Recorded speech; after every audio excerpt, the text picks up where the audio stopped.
Comment dessiner une tête et un visage de profil. Je vous retrouve dans cette deuxième vidéo de la série Comment dessiner un portrait dans lequel je vais vous montrer précisément quelles sont toutes les étapes pour dessiner parfaitement un visage de profil. Si vous n'avez pas vu la première vidéo, je vous invite à cliquer sur le lien qui est juste au-dessus, en haut à ma gauche, pour aller la voir et de revenir ensuite par ici.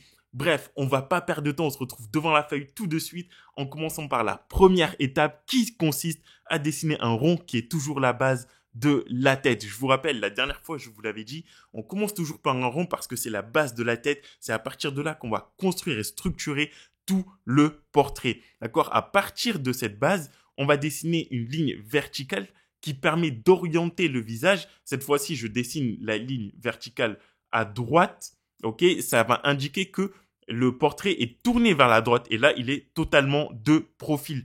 Ensuite, je vais dessiner dans cette deuxième étape, le repère des yeux. Ok, donc au milieu ou juste en dessous du milieu du rond, placer le rond des tympans qui va indiquer que les tympans se trouvent à cet endroit-là et la ligne au milieu du rond qui est la ligne sur laquelle se trouvent les oreilles. D'accord ? C'est le repère du placement des oreilles. Placez ensuite le repère du menton et le relier à la mâchoire. Là, on va refermer la tête.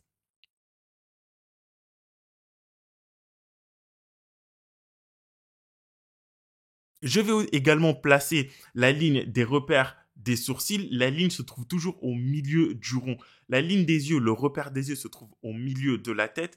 La ligne des sourcils se trouve au milieu du rond. Je vous rappelle que, en fait, cette ligne, c'est plutôt un repère qui est approximatif, qui est une moyenne, qui est semblable à tous les êtres humains pratiquement de la planète, mais qui reste néanmoins une moyenne. Ce n'est pas exact. D'accord ?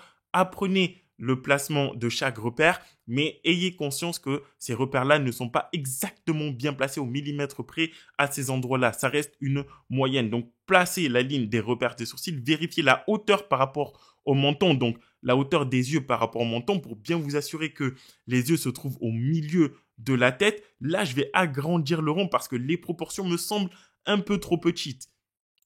Donc, j'ai bien raison de penser que la tête est trop petite. Elle l'est également puisque je fais des comparaisons. Je vois que la tête est trop petite, donc j'agrandis le rond également. Je vais également placer le repère du nez et de la bouche de manière à avoir une idée approximative du placement du nez et du visage.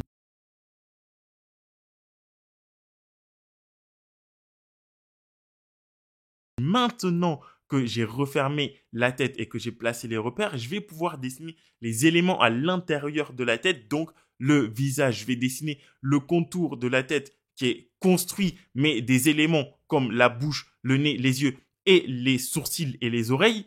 Vérifier la hauteur et la distance entre chaque élément. Ça va vous permettre de décerner des formes qui soient bien placées, mais aussi partez des formes toujours simples pour aller vers le détail parce que sinon vous allez passer votre temps à corriger et ce n'est pas top. Corriger des formes complexes et c'est pas top. D'accord ? Donc toujours en ligne droite pour aller vers la courbe. Et là, je me sers des éléments, des repères pour placer les éléments du nez et des lèvres.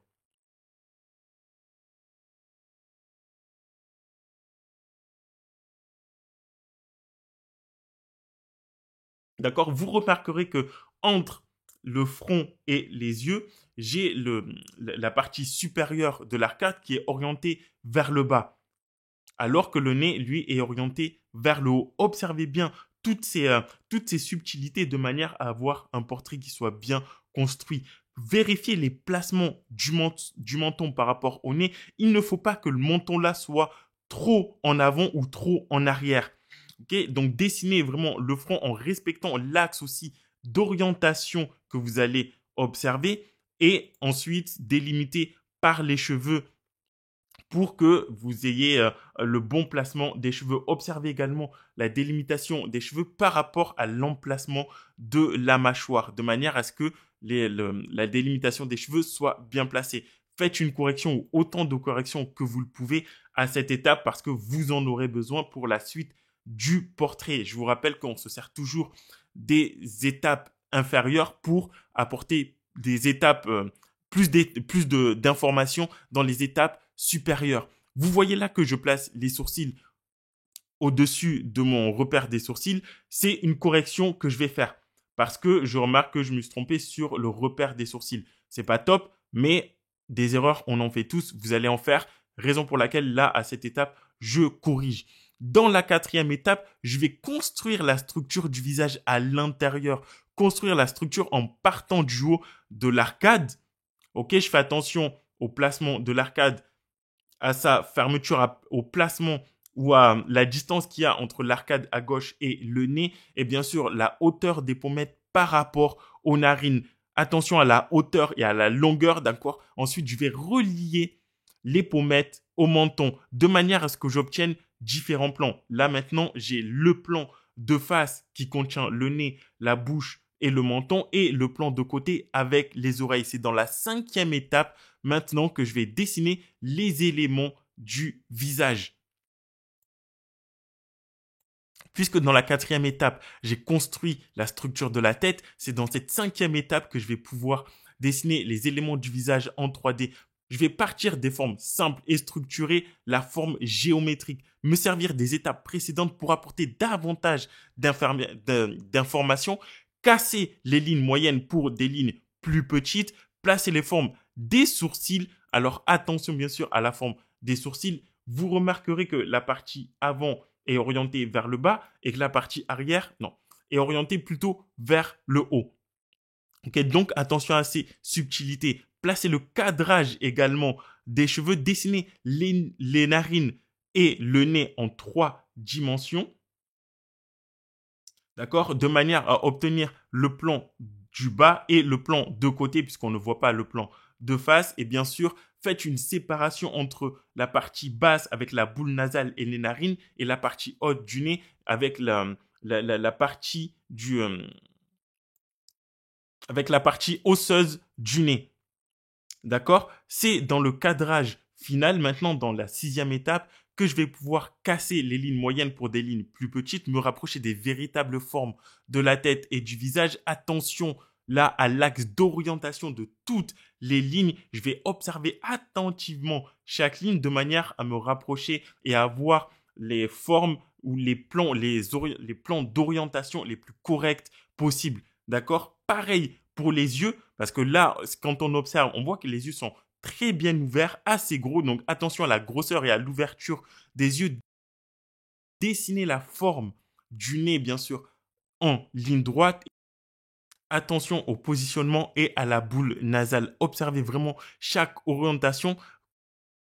Donc, une fois que j'ai dessiné le nez en 3 dimensions, je vais placer les narines, faire quelques corrections au niveau des yeux. Vous voyez que pour les cheveux, j'avance en apportant davantage d'informations, en corrigeant, ou en apportant davantage d'informations, en retouchant les grandes lignes. D'accord? Je casse les grandes lignes pour des lignes moyennes, me rapprocher d'une structure plus proche de la forme des cheveux, ok, que ce soit à l'avant ou à l'arrière, retoucher les yeux en apportant davantage d'informations, en courbant ou en cassant la ligne droite en 2 lignes, donc une qui est dirigée vers le haut, une autre qui est dirigée vers le bas, en touchant ou en apportant, en dessinant les pupilles, puis les paupières inférieures. Je vais redessiner la lèvre en avançant un peu la lèvre inférieure parce que j'ai l'impression qu'elle est plus en avant. Retoucher un peu le menton.